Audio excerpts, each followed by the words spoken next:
Sodero Gestion accompagne l'économie régionale, accompagne ses territoires, accompagne les décideurs en région pour permettre à ceux-ci d'accompagner la croissance démographique. On a une chance historique en Bretagne et dans les Pays de Loire. La croissance de la population est là. Ça amène de nouveaux besoins, de nouveaux projets, plein de réalisations en cours. Et donc la nécessité de disposer de fonds propres pour les entrepreneurs pour accompagner leur développement. Sodero Gestion, on peut le qualifier en résumé comme l'outil de capital développement de la Caisse d'épargne Bretagne Pays de Loire à disposition de toutes les entreprises. Floranova est une société franchiseur en boutique de fleurs. Nous avons 3 réseaux, 2 réseaux sous enseigne, le Jardin des Fleurs, un réseau Oya et un réseau qui n'est pas sous enseigne et qui adhère à Floranova pour les achats et la communication. Donc aujourd'hui, c'est un ensemble de 120 magasins répartis sur toute la France. Ce que j'apprécie chez Sodero Gestion, depuis 1999, c'est bien sûr les hommes et les femmes qui constituent cette entreprise et les contacts que j'ai. Alors mon contact privilégié est depuis l'origine Philippe Kellenec. Donc j'aime bien sa pertinence, ses questions un peu précises, toujours sous le couvert de... je pose une question un peu naïvement, mais la question est très bien posée et souvent c'est un peu là où ça fait mal. Donc c'est un très bon suivi pour nous, entrepreneurs, d'avoir des personnes de cette qualité au conseil. Et après, c'est toute la dimension humaine qu'on amène autour de l'accompagnement. Mais là, il y a vraiment un bel accompagnement et on a pu, enfin moi en tout cas, depuis que je suis avec Sodero, j'ai pu vraiment réaliser des projets sans doute que j'aurais pas pu réaliser avec d'autres types de partenaires. Professionnalisme, écoute et convivialité. Ce que j'ai gardé en mémoire, c'est bien évidemment quand ils sont venus tous les deux, M. Grelier et Ganem, m'expliquer leur vision de leur métier et me démontrer comment ils allaient constituer le numéro 2 en France de la distribution de fleurs. Sport Finance gère un portefeuille de marques de sport sous licence, à la fois en France et au-delà en Europe. Des licences qui intègrent notamment Kappa, Tacchini, Warrior qui est une marque de foot de New Balance, également la Major League de Baseball au travers ses franchises New York Yankees et autres LA Dodgers, et également les voiles de Saint-Tropez. Sport Finance a été créé en 2004-2005 et à l'époque avait besoin d'un partenaire financier pour accompagner son développement. Donc j'ai jugé utile de faire appel à Sodero. J'ai bien aimé chez Sodero d'abord la proximité de toute l'équipe, la capacité à comprendre des problématiques qui étaient bien sûr nationales, européennes, mais aussi qui étaient d'abord peut-être locales. La fiabilité des gens que j'ai eu en face de moi, l'écoute et la capacité finalement à réagir très vite sur des problématiques que l'on avait et qui pouvaient justifier dans les restructurations que nous avons eues des décisions rapides et un suivi sans équivoque. La marque Kappa, première origine de l'histoire de Sport Finance, c'était une belle histoire à raconter avec une marque qui était endormie. Donc il y avait beaucoup de choses à écrire et avec un dirigeant extrêmement dynamique, avec une forte volonté de relancer cette marque, là encore avec un esprit sportif et une volonté d'aller à la bagarre pour reprendre des parts de marché. En l'occurrence, nous sommes spécialisés dans le rotomoulage, nous faisons plutôt des grosses pièces en polyéthylène. On adresse les marchés en 2 grandes familles de produits, des produits propres qui s'adressent au marché de l'agrofourniture. On fait aussi des cuves de récupération d'eau pluviale et puis un petit peu de mobilier design.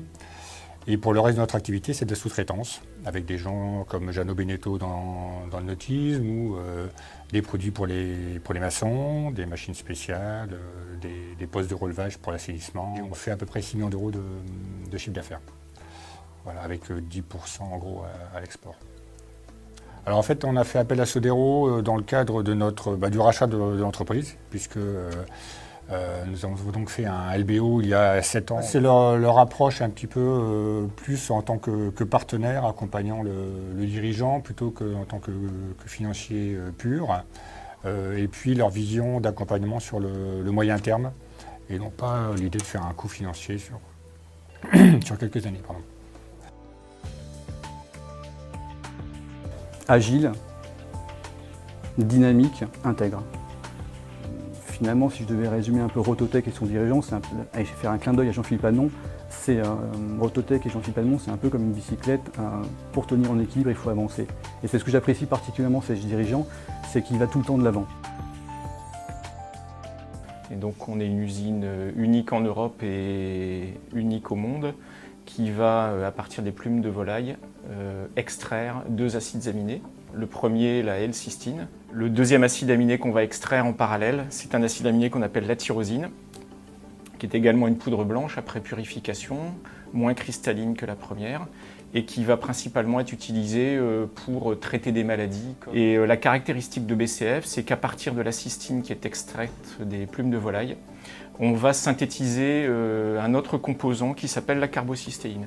Et la carbocystéine, tout le monde en a pris, tout le monde en a consommé à travers un médicament qui s'appelle le rhinathiol, le broconcord. Et donc c'est un principe actif qui a des vertus expectorantes.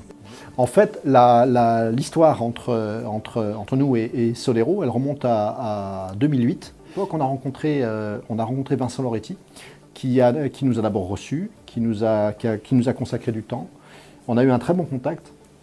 Alors à l'époque, il se trouve que l'entreprise, on n'a pas fait affaire entre guillemets en 2008 avec Solero Gestion et avec Vincent Loretti, mais ça a préparé l'autre rencontre qui a été celle de 2012. Et on a trouvé en Vincent Loretti quelqu'un qui s'intéresse au métier et qui a compris le modèle de BCF. La proximité, la volonté de comprendre le métier, la capacité à nous accompagner dans nos investissements et à prendre des décisions rapides. Performante, innovante, internationale.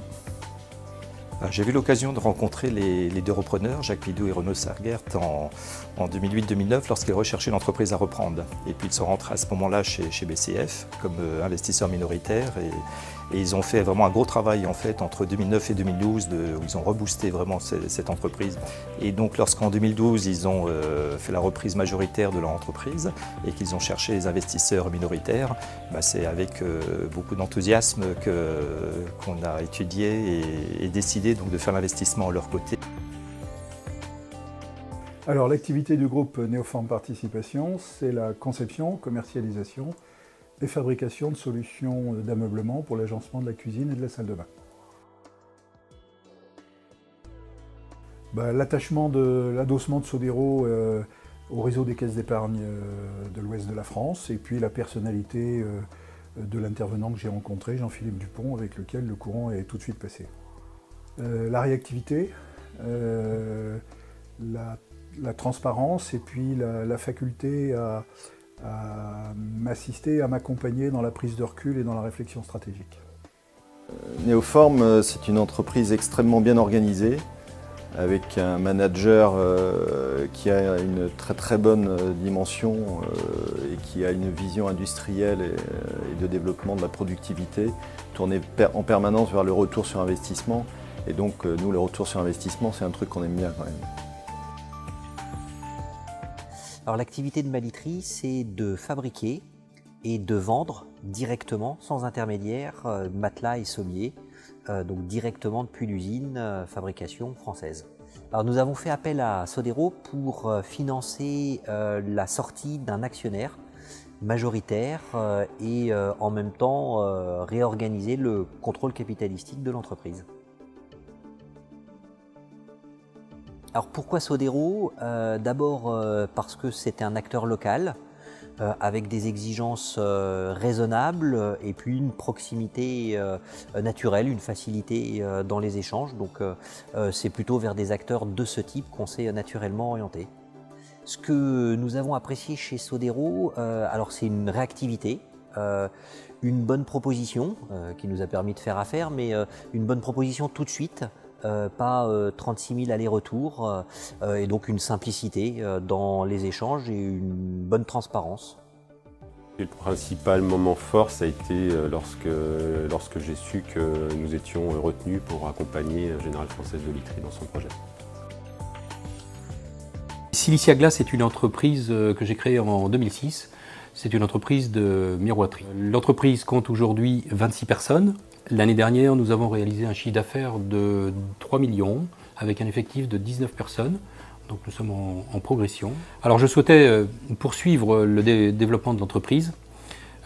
Pour cela, il fallait élargir l'offre.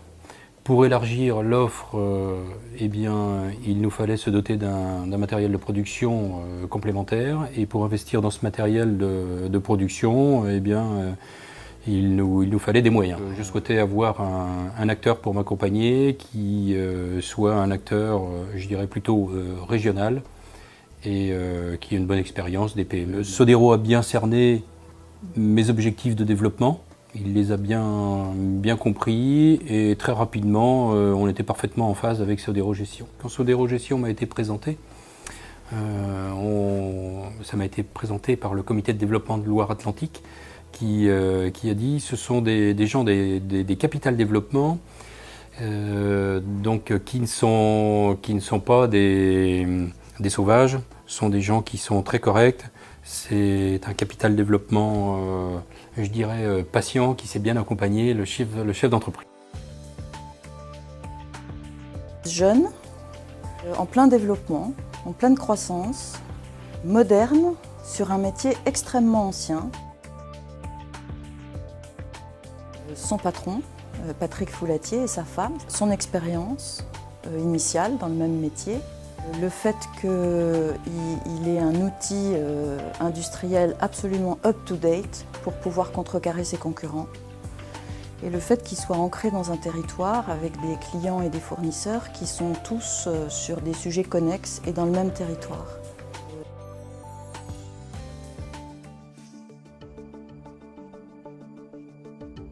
C'est le monde qui a changé. C'est un environnement où aujourd'hui les choses vont très vite. D'abord beaucoup plus de réglementation, beaucoup plus de process, voire de procédures.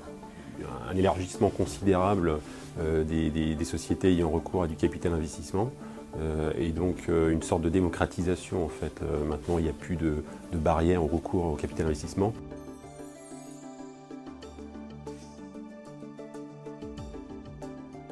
Je vois mon métier comme en fait une brique dans un puzzle qui permet à des sociétés ou à un repreneur de réaliser des projets. Alors de façon optimiste, parce qu'il faut être optimiste dans ce métier. Notre métier, c'est d'être un acteur au service de la croissance et de la pérennisation des entreprises dans nos régions. C'est avant tout un métier de partenariat.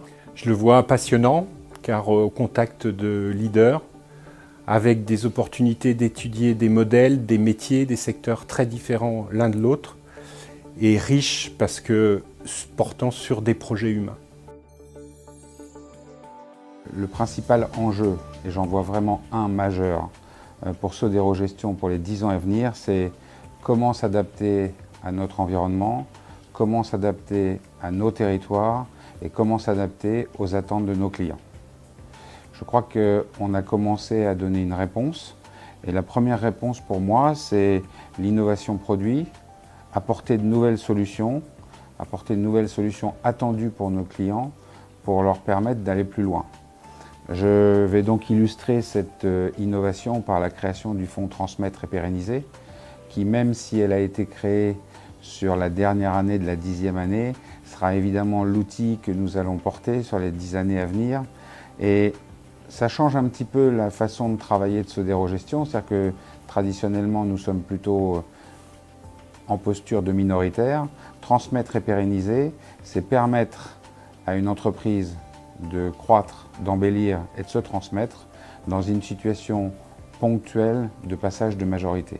Donc les 10 ans à venir, ce n'est pas la révolution, ce n'est pas forcément quelque chose de très différent, c'est poursuivre, encore plus creuser notre sillon, encore plus proche de nos clients, avec des solutions encore plus pertinentes pour favoriser le développement.